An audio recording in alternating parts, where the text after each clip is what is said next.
Il n'est pas seulement le lauréat du prix Nobel de littérature 2006. Orhan Pamuk est aussi le symbole de la Turquie qui se bat pour entrer dans l'Union européenne. Ces dernières semaines, il a voyagé en Europe et aux États-Unis pour faire la promotion de son dernier roman, Le Musée de l'innocence. Alors qu'il était honoré en France, où l'on célèbre l'année de la Turquie, la Haute Cour de Turquie a décidé que quiconque souffrait psychologiquement après les propos de Pamuk sur le génocide arménien pouvait le poursuivre en justice pour les douleurs et la souffrance causées. Euronews a rencontré Orhan Pamuk à la Villa Gilet, à Lyon. Le musée de l'innocence est votre premier roman depuis le prix Nobel. Est-ce que le Nobel a changé votre vie et votre relation avec votre pays? Le prix Nobel n'a pas vraiment changé ma vie dans mon pays. Il m'a donné une stature publique, plus que je ne le voulais. Il a rendu mon image plus politique que je ne le voulais. Mais ça arrive à tous ceux et celles qui reçoivent un prix Nobel. Je ne pense pas que ce soit une particularité turque. Un de vos sujets favoris, c'est l'identité, le double spécialement. Un caractère qui se reflète dans un autre et qui devient même cet autre. Dans le Château Blanc, ceci arrive entre un Turc et un Européen. Est-ce que ça veut dire que l'Europe et la Turquie sont en quelque sorte un miroir l'un pour l'autre? Oui, il y a eu des périodes où l'Europe et la Turquie étaient plus une image miroir l'une pour l'autre. Quand l'Empire ottoman a décliné, le miroir de la Turquie a changé en une sorte de segment de l'Europe.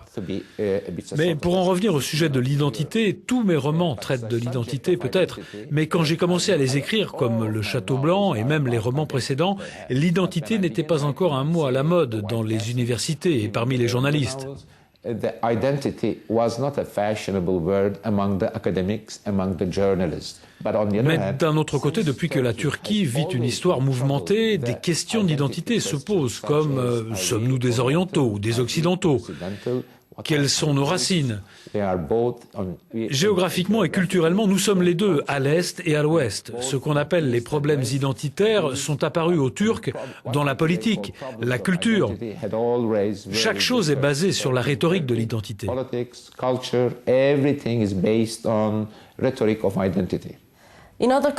d'autres couleurs, vous intitulez un chapitre « Où est l'Europe ?» Vous écrivez à propos d'un été passé à Genève.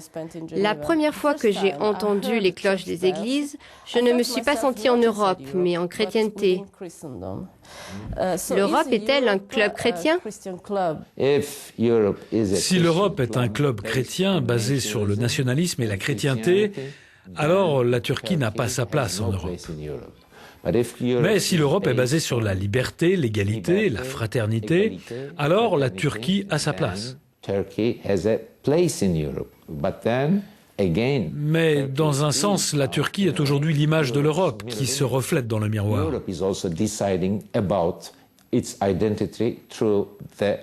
L'Europe qui est aussi en train de décider de son identité en réfléchissant à la décision de prendre ou pas la Turquie, aussi bien que la Turquie décide de la sienne en se demandant si l'islam et le nationalisme ou tout autre idéal pourrait être la notion qui définit l'identité turque.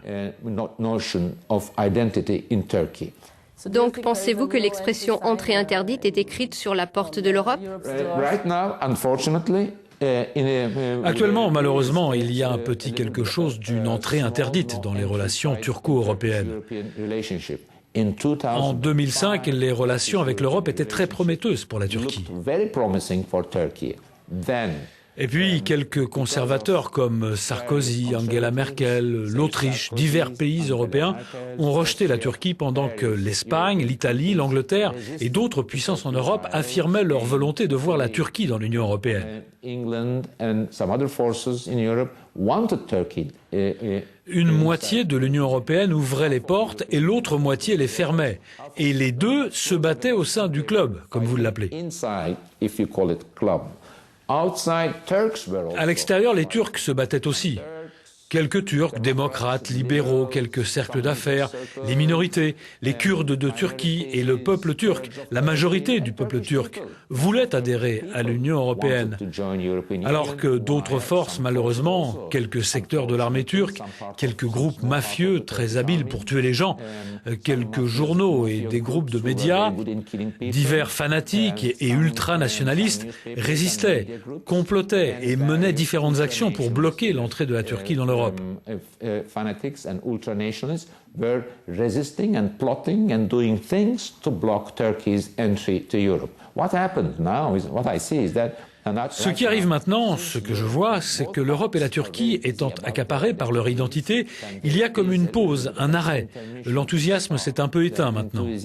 On ne voit pas le panneau « Entrée interdite », mais on voit « Bon, peut-être, mais ce n'est pas le moment, la porte n'est pas encore ouverte ». Et je suis triste par rapport à ça, mais je ne vais pas pleurer non plus. J'ai lu un livre un jour et toute ma vie a changé. Vous avez reconnu ce passage. C'est le début de la nouvelle vie. Un livre peut-il changer la vie de quelqu'un? Et en tant qu'écrivain, pensez-vous que vous puissiez changer quelque chose? Peut-être pas le monde, mais créer une différence en quelque sorte.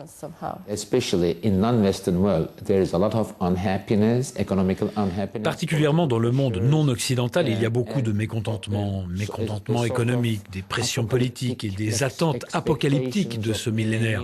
Révolution, utopie.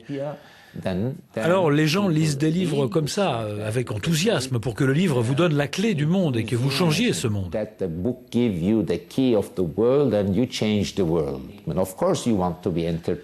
Bien sûr, vous voulez être diverti, mais votre attente est tellement profonde que vous voulez que le livre vous le dise, vous le murmure presque. Des choses d'inspiration religieuse généralement. Quand j'étais jeune, je lisais des livres comme ça et je crois en termes d'éthique que les romans devraient être écrits et lus avec cette intensité. Mais savoir si moi je peux accomplir ça ou pas, c'est un autre problème. Mon nom est rouge, le livre noir, le château blanc, d'autres couleurs. On peut dire que votre passé de peintre vous a légué l'obsession des couleurs. Quelle couleur peindriez-vous pour la Turquie d'aujourd'hui? Quand je suis en Turquie, c'est une anarchie de couleurs et j'aime ça. Quand je suis à l'extérieur, ça ressemble à une montagne lointaine, comme dans les peintures chinoises. L'atmosphère est brumeuse et ça fait envie, c'est beau. Quand on est à l'intérieur, c'est tellement fort que ça secoue. Vous aimez, mais en même temps, ça vous perturbe. Donc ça représente beaucoup de couleurs. De l'extérieur, c'est une belle couleur dont vous vous rappelez avec nostalgie. Quand vous y êtes, les couleurs et leur richesse vous fatiguent. Dans n'importe quelle circonstance, je pourrais écrire là-dessus.